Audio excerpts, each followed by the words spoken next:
أحباب في الجنة تحيتهم سلام، حفظ شرفهم كلام رب الأنام، بيرتلوا في الليل وأطراف النهار، يا رب تجعلهم مع السفر الكرام، بيرتلوا في الليل وأطراف النهار، يا رب تجعلهم مع السفر الكرام.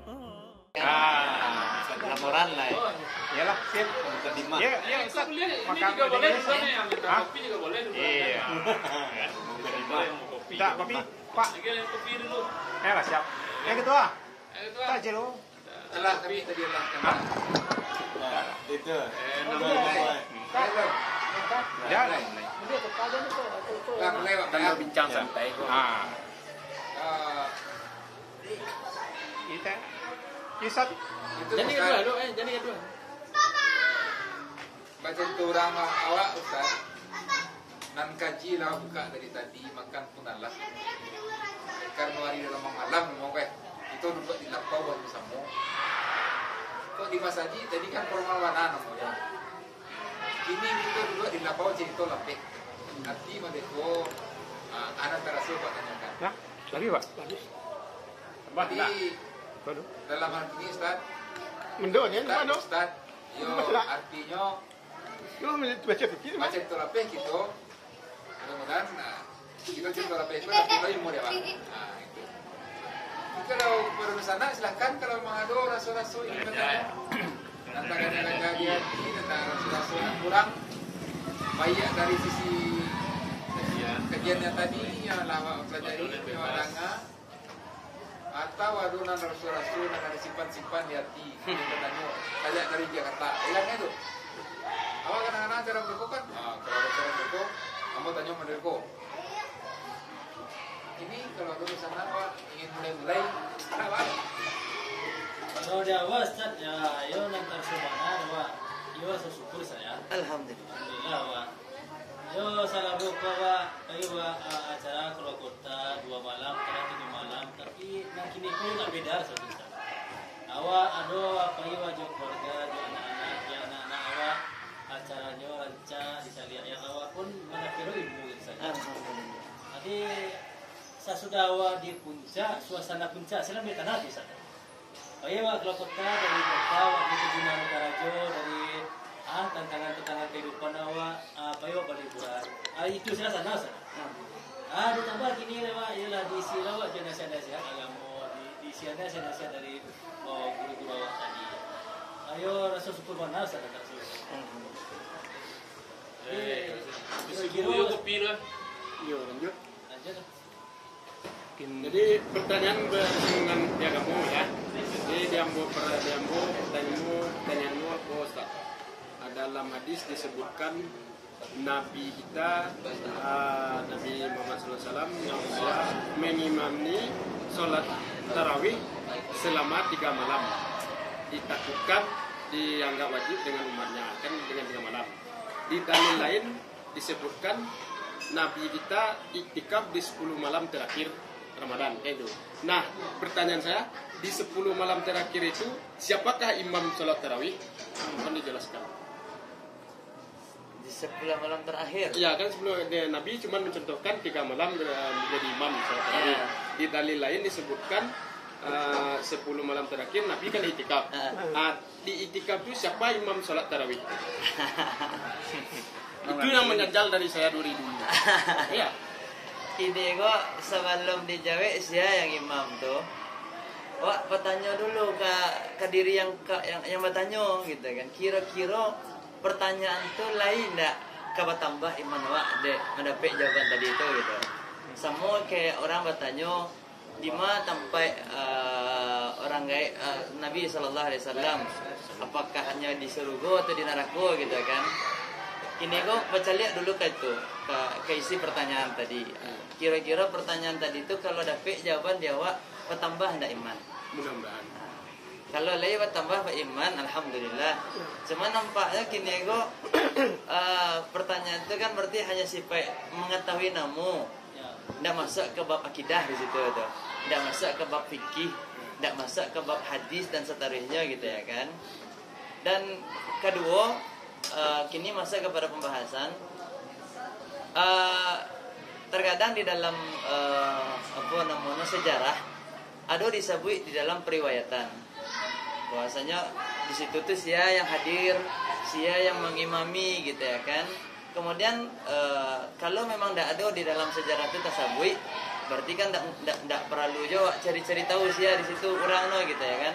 Kayak model ada sahabat yang tidak ikut perang gitu kan, atau yang mungkin kabur dari peperangan, mundur gitu ya kan. Ketika itu mungkin masih lamanya awal masa Islam, sehingga ketika diajak jihad tuh alun baga untuk turun ke medan perang gitu, sehingga ndak ikut. Nah kini gua kan tak perlu cari-cari satu orang sahabat tuh gitu, dan perlu kaidah Ahlus Sunnah wal Jamaah setiap itu termaksud dari sahabat, berarti wajib untuk dicintai, wajib untuk diikuti, wajib untuk dipuji, wajib untuk dibela kalau ada orang yang menjatuhkan martabat daripada sahabat tersebut. Kemudian yang ketiga, kita cari asbabul wurud. Kini gua Nabi Shallallahu Alaihi Wasallam lebih menekankan dimanya gitu. Kalau tadi masalah 10 hari terakhir daripada Ramadan itu Nabi menekankan dimanya, di amalan. Menekankan di amalan bahwasanya kalau amalan salat atau iktikaf atau menghidupkan 10 malam terakhir dengan beragam ibadah itu akan mendapatkan pahala. Di antaranya kan ada di situ malam yang lebih penuh barokah daripada 1000 malam yang disebut dengan Lailatul Qadar. Nah, malam Lailatul Qadar khairum min alfi syahr, yang lebih elok, lebih rancak, lebih banyak barokahnya dari 1000 malam. Nah, kini kok dicari kini konteks hadis dari Nabi Sallallahu Alaihi Wasallam menekankan tentang apa daripada salah satu daripada amalan yang bisa diisi di dalam menghidupkan 10 hari terakhir daripada bulan Ramadan. Kemudian dicari yang keempat kini kok. Dari sejarah bahwasanya Nabi Sallallahu Alaihi Wasallam tidak pernah tergantikan dari imam, kecuali ketika itu beliau ada sedang uzur. Dan uzur yang lebih jelas itu di saat beliau berada di hujung hayat beliau. Di hujung hayat banyak beliau merasuan bariknya untuk melaksanakan ibadah. Beliau mulai merasuan sakit, bahkan di dalam satu kisah beliau barangkali pingsan dalam waktu salat itu, sehingga diganti dengan sahabat yang mulia, yaitu Abu Bakar As-Siddiq. Dan itu pun ada isyarat dari Rasul Sallallahu Alaihi Wasallam. Sehingga kalau ditanya siapa yang menjadi imam, kini aku kan untuk salat tahajud atau salat tarawih di malam Ramadan itu kan sifatnya sunnah. Nah, sifatnya sunnah. Jadi siapapun yang menjadi imam bisa diantara para sahabat. Bahkan setelah Nabi Sallallahu Alaihi Wasallam wafat, diceritakan di masa Abu Bakar itu kan para sahabat mulai mediaan yang namanya salat tarawih, tapi dengan bermacam-macam atau dengan jumlah imam yang banyak dalam satu musajid. Sehingga ketika di masanya Umar bin Khattab radhiyallahu taala anhu, dalam satu musajid mulai banyak imam untuk melaksanakan salat tarawih, sehingga untuk merapikan jamaah itu supaya tidak terpecah belah, maka dijadikanlah satu imam. Itu terjadi di masa Umar bin Khattab. Makanya Umar bin Khattab mengatakan sebaik-baik sunnah itu adalah sebaik-baik bid'ah adalah masalah salat tarawih itu, yaitu dilaksanakan di masa Umar. Artinya bid'ah di situ bukan bid'ah secara syar'i, tetapi arti daripada bid'ah di situ adalah secara etimologi, yaitu secara lugatan bahasa. Nah, itu mungkin yang bisa dijawab dari ambo, mungkin dari kawan-kawan dari ilmu yang bisa didapekan serahkan sama. Pertanyaan itu tidak merubah keimanan gitu misalnya. Apa tuh? Itu pertanyaan itu tidak menambah keimanan, itu sekedar pengetahuan saja. Hanya sekedar pengetahuan. Ya, betul Ustaz, menambah pengetahuan, tidak merubah keimanan. Cuman namun kadang kita kan biar bisa mengkombinasikan dalil satu dengan dalil yang lain kan begitu. Nah, kan sebab di dalil awal Nabi mengimami sholat tarawih 3 malam. Yeah. Di dalil lain 10 malam terakhir Nabi iktikaf. kan itu. Jadi bagaimana kan kita mencari mengkombinasikan dalil yang dua ini kan begitu. Ya. Jadi ibarat kata namanya kita belajar ini kan untuk sekedar lebih paham. Mudah-mudahan kadang-kadang dengan ada penyelesaian itu seandainya sahabat ini mudah-mudahan kita terpicu semangat kita untuk beribadah kan. Gitu. Nah, ini ada tambahan yang kelima. Bisa jadi ibadah tarawih itu tetap dilaksanakannya itu sesuai dengan keadaan tadi. Dari hari keempat sampai terakhir kan dalam riwayat itu diterangkan itu 3 hari, cuma 3 hari. Berarti kalau lah cuma 3 hari dan sahabat yang lain itu tentu tidak berinisiatif untuk bisa menjadi imam, karena di situ kan ada imamnya Nabi Muhammad SAW. Ibaratnya itu kan ada murid menceliak, ada gurunya di situ. Tidak mungkin murid itu ada gurunya berani istilahnya mendahului atau melangkahi dari kewenangan dari si guru tadi gitu kan. Maka kalau dari diceritakan atau dikembalikan kepada kisah, maka mungkin bisa dipahami 3 hari itu saja yang diimami oleh Rasulullah SAW. Setelah itu para sahabat sampai terakhir hanya sibuk melaksanakan tarawih dengan sendiri-sendiri, qiyamul lail sendiri-sendiri, surang-surangnya mengerjakan salat itu, tetapi tujuannya sama, yaitu untuk mencari pahala di 10 hari terakhir. Nah, mungkin sama juga Ustaz pernah dengar yang Ustaz Halim Naru. rahimahullah. Orang yang bertanya-tanya tentang anjangnya Ashabul Kahfi. Ya. Itu enggak gaya. Itu enggak gaya ada ya. Sama juga bertanya orang lu begini. Sini Nabi Musa itu dari asal kayu gaharu dah. Mungkin serupa itu Ustaz. Jadi sesuatu yang awak enggak paralu tanyakan gitu kan untuk menambah. Artinya dari ko gua ada manfaat. Nah, bukan berarti ko bisa tak kau tanya lo. Tapi tak mungkin kan gitu. Biasanya dalam majelis ilmu, biasanya dalam majelis ilmu itu ada tajahul. Kadang-kadang tahu pertanyaan tuh tidak ada sebenarnya artinya untuk menambahkan keimanan, tapi mungkin baru Ustadz menjawab itu tuh untuk mendapatkan ilmu untuk yang lain. Tidak itu. Awak sendiri pun belum bersebuah awak mengaji itu dengan poin yang tadi. Maka awak tanyakan menganjal dia awak menganjalku kan dalilnya kan bur. Maka awak tanyakan. Jadi ibarat kata kalau awak pribadi kalau si andai jaleh dekat tadi jawabannya macam sahabat ini kan bisa kita berusaha untuk lebih meningkatkan keimanan awak di 10 malam terakhir kan begitu. Betul. Dia balah lebih nak jangan. Ya pilih ya, berarti Ustaz tadi sahabat ya kan. Kalau minum lah teh pray. Bisa. Lama cari tuh cari tuh Tarawih 2 kali dalam semalam saya dalam Ramadan itu kan kita sering mengadakan 2 kali karena yang normalnya harus bisa sekarang tengah malam tarawih juga Ustaz. Tahajud kan tadi Ustaz. Kalau main lain Untuk masalah ikogo memang masalah khilafiyah. Di antara ulama menganggap itu masalah khilafiyah.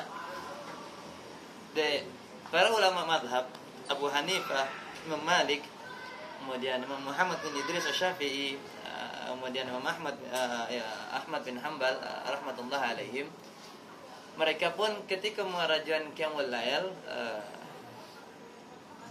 banyak di sejarah Islam itu diterangkan terkadang jumlah rakaat mereka itu tidak lebih dari bahkan lebih dari sebalih ataupun 3 balih. Ada yang 21, ada yang bahkan 30, lebih daripada itu rakaatnya. Jadi sebenarnya tidak sampai di 21 rakaat. Para ulama mazhab mereka pun terkadang salat sampai lebih dari itu sesuai dengan kemampuan. Nah, sebab terjadi khilaf karena di situ tuh ada 2 riwayat yang melahirkan perbedaan makna. Pertama, Rasul sallallahu alaihi wasallam dengan keumuman lafaz mengatakan salatul lail masna, salat malam tuh 2-2. Artinya kan berarti kalau 2-2 di situ tidak ada pembatasan. Tidak ada pembatasan. Tetapi riwayat yang lain dari Aisyah mengatakan, istri beliau radhiyallahu taala anha, Rasul sallallahu alaihi wasallam untuk melaksanakan qiyamul lail itu tidak lebih dari 9 rakaat. Tidak lebih dari itu. Jadi sehingga dari 2 lafaz periwayatan hadis yang keluar dari yang disampaikan oleh sahabat menghadirkan perbedaan pendapat. Cuman kalau diambil dari apa? Kalau digabungkan sehingga terjadi perbedaan di antara para ulama, dan itu wajar karena kan memang lafaz makna daripada hadis itu bisa melahirkan dua pengertian, dua pemahaman. Nah, dari situlah lahirlah masalah khilafiyah. Sehingga lahirlah pendapat yang pertama mengecean untuk qiyamul lail. Salat tarawih itu kan masuk qiyamul lail, salat malam. Cuman letaknya itu di bulan Ramadan, maka disebut tarawih di situ. Kemudian di luar daripada Ramadan namanya tahajud atau qiyamul lail. Artinya tahajud ataupun tarawih masuk ke dalam salat qiyamul lail. Qiyam itu artinya menegakkan. Lail itu artinya malam, artinya menghidupkan, menegakkan ibadah di malam-malam Ramadan atau di luar daripada Ramadan namanya qiyamul lail. Sehingga lahirlah pendapat yang mengecehan pertama tidak ada pembatasan. Kemudian yang kedua itu adalah ada pembatasan yang jumlahnya hanya sebagai rakaat gitu. Jadi kalau yang membiak pendapat yang pertama yang menguai anda ada pembatasan, maka bisanya seperti tadi. Dia ba'da isya itu masih salat sekian rakaat, kemudian biko di sepertiga malam terakhir menjelang sahurnya jago, kemudian sembahyang tambah rakaat. Yang tidak boleh ya, kalau tadi kan soal qiyamul lail, tarawih ataupun tahajud. Yang tidak boleh di kerajaan 2 kali itu salat witir. Keumuman dari lafaz Rasulullah SAW yang disebut pula oleh Ibnu Hajar al-Asqalani di dalam kitab Bulughul Maram, dan banyak ulama-ulama fikih menukil hadis kok. Rasulullah SAW mengatakan la witran fil lailah. Tidak ada dua witir dalam satu malam. Nah, itu yang tidak diperbolehkan. Kalau lah ikut qiyamul lail di awal malam bersama imam dan itu imam witir, maka kalau ingin jago di tengah malam menambah rakaat silakan, tetapi biko penutupnya itu tidak ditutup dengan witir, karena lah satu malam itu tidak boleh ada 2 witir. Sekali boleh ya? Ya sekali boleh. Kalau 2 malam 1 witir tidak boleh. Aku udah kadang jadi ragu Ustaz kan. Yo kadangnya ala salat tarawih kan. Sudah tu saya witir, aja tagak keluar saja. Ditanya orang aja pas tahajud malam kan. Jadi tidak dilakukan salat witir. Itu mungkin yang perlu diperhatikan oleh kawan-kawan. Kalaupun memang tidak ikut witir bersama jamaah di awal gitu kan, ingin kok witirnya bisa di akhir, di gelombang kedua lah ya, diusahakan tidak keluar dari musajid, mungkin duduk di belakang, sehingga tidak mengganggu. Jangan keluar itu kan kadang-kadang mengganggu orang yang kemelanjian semayang, no. Atau kalau ingin membaca Al-Quran, jangan membaca Al-Quran dekat orang yang semayang. Kalau ingin membaca Al-Quran, bisanya membaca di pelataran musajid, di samping-samping musajid gitu ya kan. Tapi jangan dekat orang yang sedang semayang. Karena Rasulullah SAW mengecekkan tuh orang yang sedang semayang sedang bermunajat. Yunaji Rabbahnya sedang bermunajat, dia sedang mengecek sama Allah Subhanahu Wa Taala. Maka orang yang tidak semayang itu pun harus memperhatikan adab-adab, menjaga kekhusyuan orang yang sedang semayang. Jadi ada sepuluh tapi apa sama ada apa banas kan siapa nama ikuti salat kemudian dia sampai habis tidak mendapatkan salat semalam suntuk. Allah Ta'ala a'la wa a'lam. Memang keumuman hadisnya secara zahir dipahami mad itu. Jadi kalau yang ingin mendapatkan salat, karena Rasulullah SAW mengatakan man qama ma'al imam hatta yansarif kutiba lahu qiyamul lailah. Barang siapa yang duduk salat bersama imam sampai selesai, sampai imam itu beranjak dari tampaknya, makanya mendapatkan pahala salat semalam suntuk. Nah, kalau sebelum imam itu selesai, kemudianlah keluar, berarti secara zahir hadis dia tidak mendapatkan pahala itu. Allah Ta'ala a'la wa a'lam. Kalau dia mengikuti imam salat 21 rakaat, dia wajib untuk menyelesaikan sampai terakhir, sampai imam itu salat. Yang tidak boleh diikuti itu kalau memang imam melakukan gerakan yang tidak ada di dalam salat. Contoh mungkin imam kata kepala no kan, ikut-ikut tiga-tiga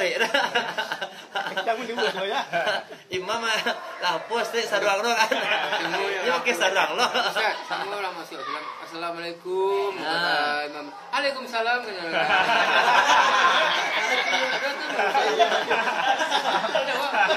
Baru masuk Islam kok. Salahnya baru masuk Islam. Itu salah. Assalamualaikum warahmatullahi wabarakatuh. Di dalam belakang. Salam. Orang sholat tadi. Ya. Dia udah masuk. Ya, biasa. Alun tahu lah. Alun tahu lah itu bangko dijawab ya salam imam ya. Tapi kok kisahnya semua ya sahabat yang bersin tuh. Ada yang orang bersin. Tuh sahabat yang bersin tuh alhamdulillah. Dijawab no lah sedang sembahyang tuh yarhamukallah. Eko kan doa tambahan yang tidak boleh dibaca. Nah, itu boleh, itu sunnah. Itu ada ketika orang bersin kemudian yang membaca alhamdulillah fasyamithu kata Rasulullah SAW. Salah satu daripada haknya muslim kan, hak muslim ketika yang bersin membaca alhamdulillah hendaknya yang mendengar itu mendoa beliau ya yarhamukallah. Kemudian orang yang bersin kalau ada orang yang mendoakan yarhamukallah dibaliknya yahdikumullah yuslih balakum, itu bisa di kerajuan di luar salat. Aku ada sahabat yang tidak tahu, mungkin sama Jiko tadi. Imam assalamualaikum dijawab waalaikumsalam. Dia orang belum mesti.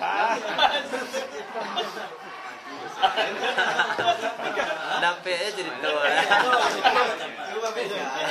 Aduh lagi.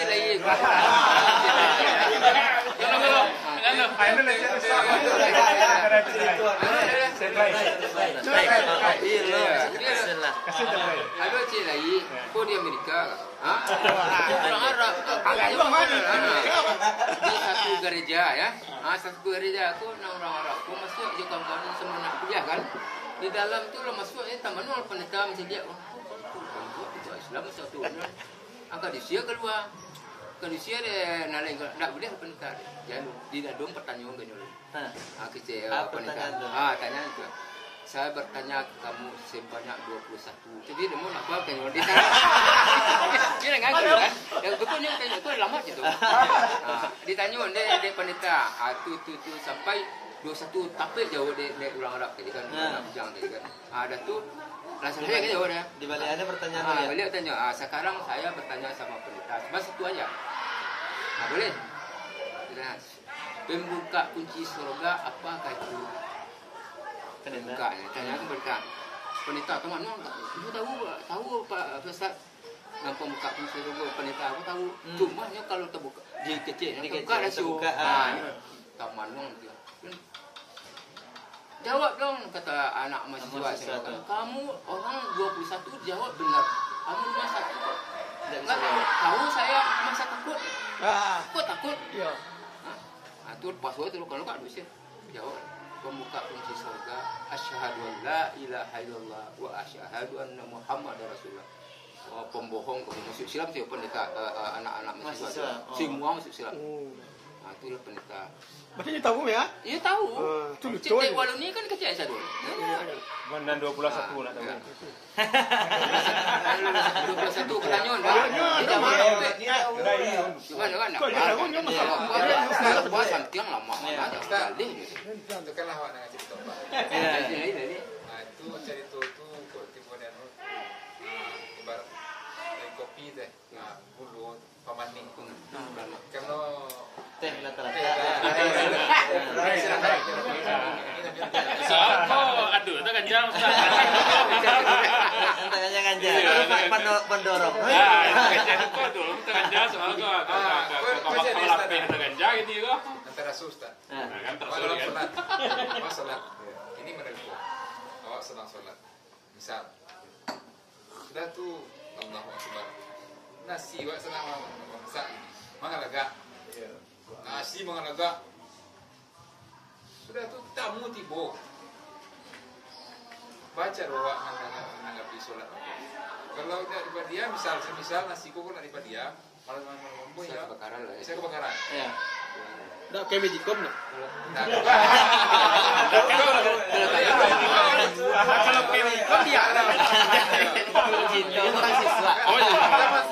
Mahasiswa. Kalau ditanya dia enggak masalah. Dia aku cuma kalau ditanya pi Itu ada yang dalam. Ini nak kayak magicom. dia tanya mah dia pingin tahu dia. Jadi itulah satu dilema deh Pak. Taruhnya sembahyang Pak. Kan bisa ngelawan maleda ya. Saudara. Wah, sudah tuh orang menangkap pintu di luar. Kita kajak-kajak. Kalau kamu Semayang naga semayang aga, salat aga, salat wajib sunnah. Supaya aku lupa menanya. Ada kebiasaan ya. Kalau sholat wajib, kalau sholat wajib Jadi kok cerita ada kisahnya. Mungkin lain kawan-kawan gue nanya Jurej, kisah Jurej. Jurej gue ahlul ibadah dulu. Jadi sebelum masuk Nabi Muhammad SAW. Jadi tapi yang menceritakan itu Nabi Muhammad SAW. Jadi ceritanya Jurej gue ahlul ibadah. Dia punya tempat khusus untuk beribadah. Ketika itu emak membau Jurej. Kan di ahlul ibadah tuh tiap hari khusyuk yo sembayangan salat. Di dalam hati itulah kamu membatalkan. Bertanya orang taruh batal atau tidak, batalan atau tidak gitu ya kan. Sampai barangkali apa? Berkali-kali itu tentu yang namanya orang tua kalau anak di soraan taruh makin tinggi soro tuh makin tinggi loh apa kan orang emosi ya. Akhirnya berang amak Jurej dak do dijawab do kan. Itu kan salat sunnah tuh. Artinya itu salat sunnah para ulama mengicaan kalau memang itu salat sunnah maka bisa diganti, bisa dibatalkan. Bisa dibatalkan dan bisa diganti. Sebagaimana dikaji gitu kan. Kalau namono lata biasa mengerajan salat sunnah kan disebutkan tadi dalilnya di dalam Sahih Bukhari. Rasulullah SAW mengatakan kalau ada orang yang sakit atau safar kemudian biasanya mengarajan ibadah itu dia ada udzur maka kalau tidak mengarajan tetapnya apa mendapatkan pahala dengan 3 syarat tadi.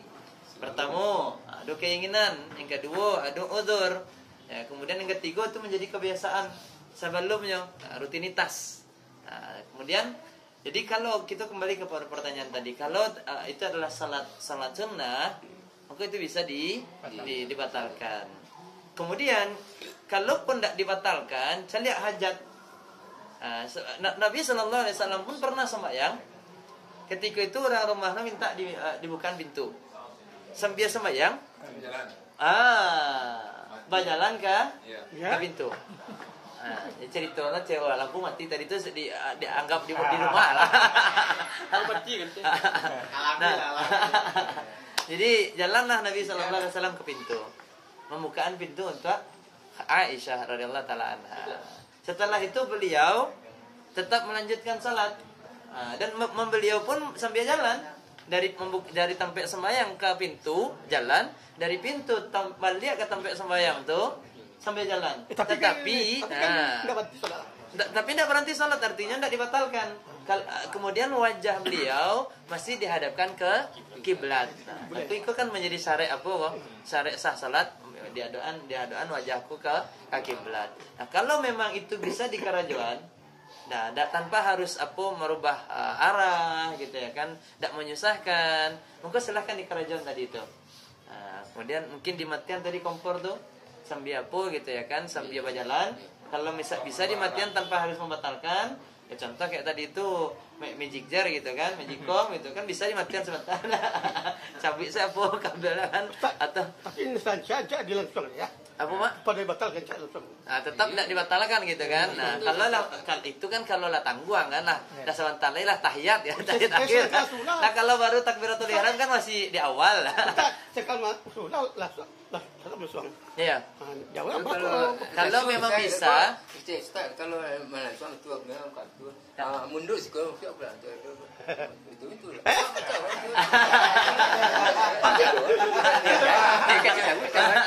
iya sama aja kayak mode HP sama kayak mode HP kalau berbunyi kan mungkin ringtone yang dimatikan ketika sembahyang HP itu bisa dimatikan masukkan tangan matian tapi jangan masukkan tangan membiar HP itu dibuka chatting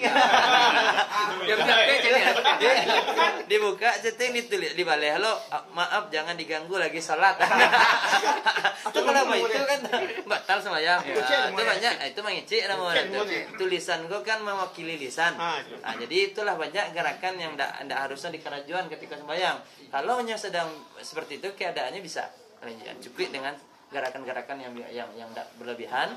Kemudian tentang masalah tamu tadi. Nah, kalau tamu tadi kalau sholat lagi dake je pintu masuk, artinya kan kamar tuh tidak terlalu gadang, tidak terlalu jauh dari pintu tuh. Di pagadangan suara ketika takbir Allah Akbar. Nah, kalau kemungkinannya bisa mendengar, rancak itu cukup dengan di pagadangan suara. Tapi kalau kemungkinan lah gadang nasaro, dia nak ngerti lah. Dia nak ngerti kan buat salah ngadu mah. Orang padang tu, nah nanti gitu itu. Ah tu tinting lah kan. Bismillah. Enggak ngerti dia aja lah, dia enggak lah. Itu lah ngerti kalau orang ngerti Menjawab pertanyaan tadi ya. Yang pertanyaan tadi kan masalah orang dua tadi kan, masalah Mexico, pokok nasi kan tuh ya. Itu masalah tamu. Kalau non tamu kalah tamu dia tadi. Nan otomatis kalau masalah nasi itu otomatis kan tidak buat. Nah, jadi kalau seandainya tidak membatalkan salat dengan banyak gerakan kok sampai 5 batas salat kok tidak membatalkan salat gerakan Pak. Sesuai dengan hajat, tidak ada sebenarnya minta. Kalau memang itu hajat, wah bisa kan? Kalau sama aja punya di pantai jage gitu kan. Sarannya kan nak memutar aja. Kalau Nabi sampai ada masalah dukung. Tidak, cuman kan kau ditanyakan sampai dengan gerakan barawak tidak batal sholat. Kalau saya di dapur awak sholat di ruang tamu dah. Di dapur ada cinta bayang dah. Tuh bakal kali awak jalan kan. Berangkat kalau ya. Ayo, itu maksudnya jadi berangkat ya. jadi barang normal gerak. Kalau berangkat dia bakal kalau itu memang masalah apa? Ada lo diperselisihkan dari ulama. Ada yang mengecekan selama itu hajat kebutuhan, maka boleh dikeraja.